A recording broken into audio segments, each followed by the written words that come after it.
नमस्कार दोस्तों, आज हम बात कर रहे हैं कि कैसे देश के महान सपूत विश्व विख्यात ज्योतिपुंज मसीहा बोधिसत्व भारत रत्न बाबा साहब डॉक्टर भीमराव अंबेडकर साहब की मृत्यु आज भी अनसुलझी हुई गुत्थी बनी हुई है। क्या महान राष्ट्र नायक की मृत्यु स्वाभाविक थी या फिर किसी साजिश के तहत उनकी हत्या की गई थी? अनेक विद्वानों ने इसकी तह में जाने की कोशिश की, परंतु सरकारी तौर पर इसमें कोई सकारात्मक पहल नहीं की गई।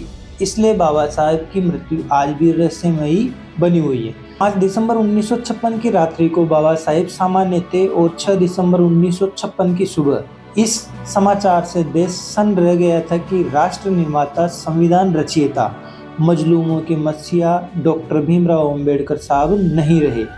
आइए कुछ ऐसे तथ्यों को खोजते हैं जो बाबा साहब की मृत्यु को शंका के दायरे में खड़ा करते हैं। डॉक्टर अंबेडकर साहब की पहली पत्नी माता रमाबाई के 27 मई 1935 को परिनिर्वाण के बाद चितपावन ब्राह्मण डॉक्टर सविता से 15 अप्रैल 1948 को बाबा साहब की दूसरी शादी हुई। ज्ञात हो कि चितपावन ब्राह्मण को सबसे चालाक और धूर्त माना जाता है। कहा जाता है कि बाबा साहब की दूसरी शादी साजिश के तहत रची गई थी। बाबा साहब डॉक्टर भीमराव अंबेडकर मधुमेह से पीड़ित थे और डॉक्टर सविता बाबा साहब को उनकी तसल्ली के लिए ही दवाई देती थी, ठीक होने के लिए नहीं। संविधान रचने के बाद बाबा साहब डॉक्टर भीमराव अंबेडकर का पूरा ध्यान लोगों को जातीय गुलामी से आज़ादी दिलाने पर केंद्रित था, जो मनुवादियों को कतई मंजूर नहीं था। 13 अक्टूबर 1935 को बाबा साहब डॉक्टर भीमराव अंबेडकर ने जब हिंदू धर्म को छोड़ने की घोषणा की तो मनुवादी नाजियों को ये घोषणा हजम नहीं हो रही थी। यहाँ तक कि एम.के. गांधी को भी। एम.के. गांधी ने तो एक बार कहा था कि डॉक्टर भीमराव अंबेडकर हिंदू धर्म के लिए चुनौती है। अंततः 14 अक्टूबर 1956 को अशोक विजयदशमी के ऐतिहासिक अवसर पर बाबा साहब ने बौद्ध धर्म ग्रहण कर लिया।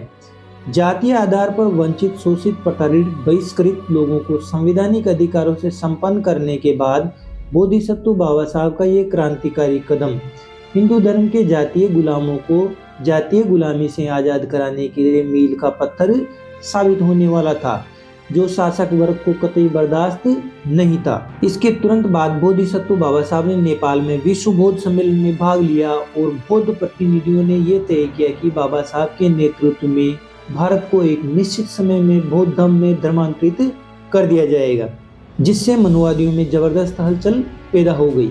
बाबा साहब डॉक्टर भीमराव अंबेडकर अपने सामाजिक और राजनीतिक लक्ष्यों को जल्दी से जल्दी पूरा करना चाहते थे, ताकि उन्हें समता, समानता और न्याय मिल सके।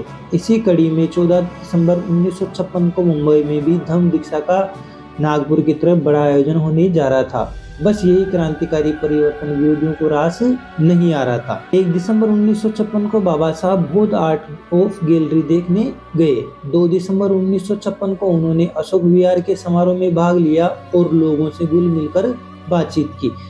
3 दिसंबर 1956 को रात में अपने बीमार माली से मिलने गए। 4 दिसंबर 1956 को राज्यसभा में जोरदार बहस में भाग लिया। 5 दिसंबर 1956 को डॉक्टर सविता दोपहर में डॉक्टर मावलंकर के साथ शॉपिंग करने चली गई। परंतु हमेशा की बात ही उस दिन भी बाबा साहब का रसोइया सुदामा और बाबा साहब के निजी सचिव नानक चंद्र रत्तू उनके साथ थे।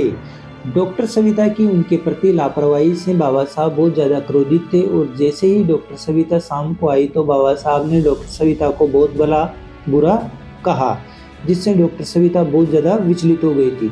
5 दिसंबर 1956 को रात में डॉक्टर सविता ने अपने भाई कबीर और डॉक्टर मावलंकर को ढेर सारा सामान लेकर मुंबई भेज दिया। 5 दिसंबर 1956 की रात्रि को बोधिसत्व बाबा साहब ने बुद्धा एंड हिज धम्मा का आमुख और भूमिका पूरी करके अपने सचिव नानक चंद्र रत्तू को टाइप करने के लिए दी। इसके बाद 5 दिसंबर 1956 को आई मौत की वो काली डरावनी रात, जब बाबा साहब के रसोइया सुदामा और सचिव नानक चंद्र रत्तू को भेजकर रात्रि को 11 बजे के बाद डॉक्टर सविता ने बाबा साहब को इंसुलिन का इंजेक्शन देकर सुला दिया और इसके बाद हमारे मसीहा हमेशा के लिए चिरनिद्रा में सो गए, जिनकी मृत्यु की सूचना लोगों को दूसरे दिन 6 दिसंबर 1956 को मिली। 6 दिसंबर 1956 की अलसुबह 6 बजे रसोइया सुदामा बाबा साहब के लिए चाय लेकर आया तो डॉक्टर सविता ने उसे बाबा साहब के कमरे में जाने से रोका, परंतु सुदामा जबरदस्ती कमरे के अंदर चला गया और उसने बाबा साहब को मृतावस्था में देखा तो वो चक्का रह गया। इसके बाद डॉक्टर सविता ने बाबा साहब की मृत्यु की सूचना सबसे पहले उस डॉक्टर मावलंकर को दी, जो रात्रि में ही डॉक्टर सविता से बहुत सारा सामान लेकर दिल्ली से मुंबई गया था। डॉक्टर सविता ने बाबा साहब की मृत्यु की सूचना उनके बेटे यशवंतराव अंबेडकर को भी नहीं दी। यहाँ तक कि बाबा साहब के निजी सचिव नानकचंद रत्तू को भी उनके निधन की सूचना नहीं दी गई।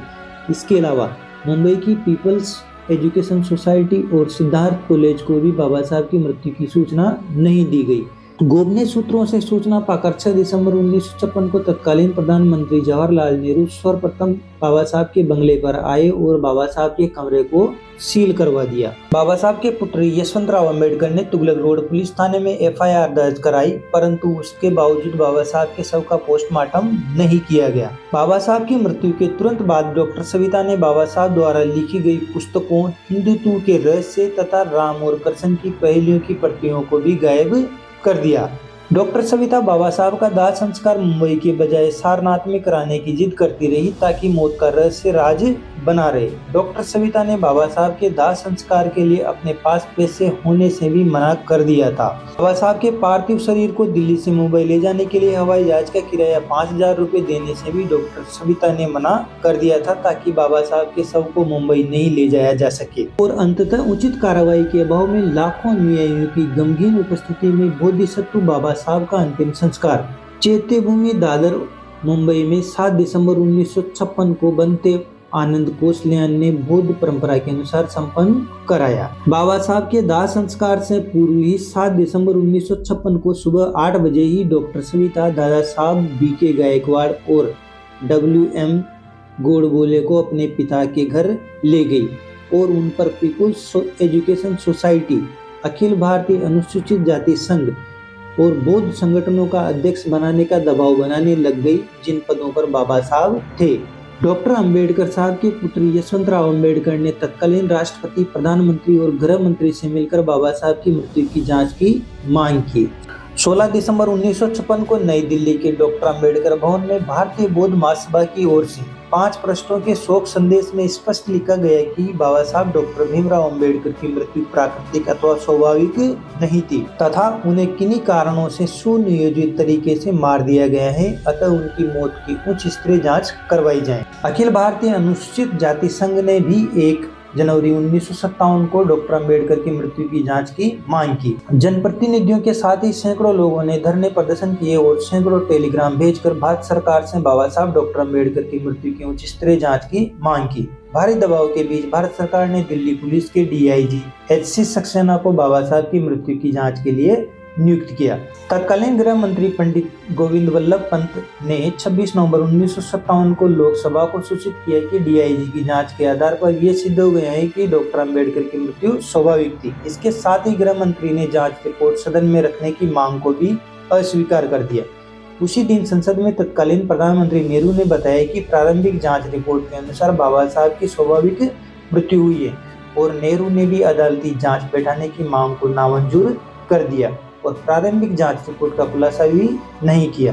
बाद की गैर कांग्रेसी सरकारों ने भी बाबा साहब डॉक्टर भीमराव अम्बेडकर की मृत्यु की उच्च स्तरीय जांच कराने को दरकिनार कर दिया।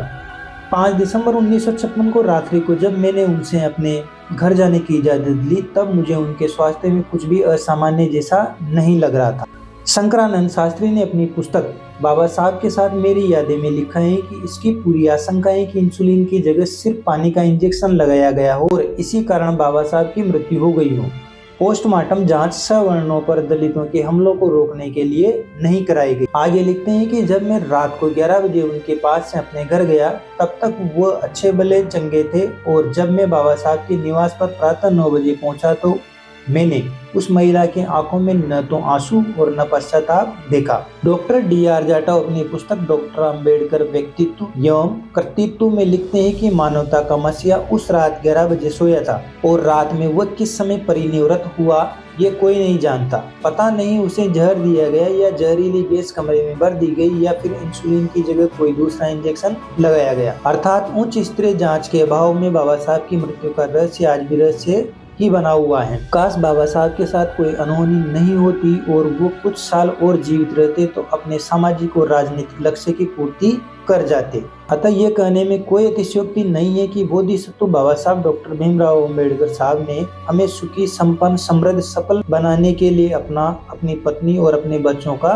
बलिदान दिया था।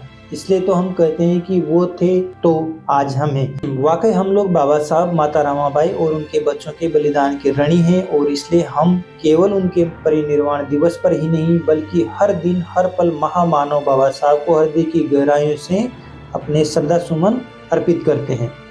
साथियों, ये वीडियो आपको पसंद आए तो इसे लाइक कीजिए, शेयर कीजिए और चैनल को सब्सक्राइब करना न भूलें। जय भीम, जय भारत, जय संविधान।